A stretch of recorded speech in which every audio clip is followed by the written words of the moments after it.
आंसू बिखरा सब्जा, खूबसूरत मनाजिर, खुशगवार आबो हवा। इस्लामाबाद की मार्गला पहाड़ियों के दामन में वाक़ ट्रेल्स पर हाइकिंग करने का एक अलग ही मजा है।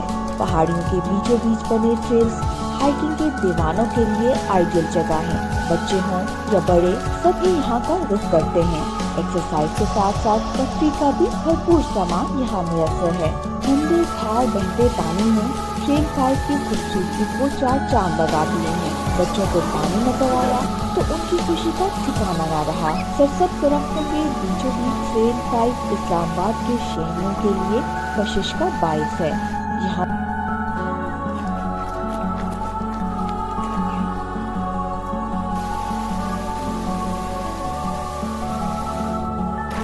बहते पानी की रफ्तार बढ़ी तो सैयाहों में भी इजाफा हुआ।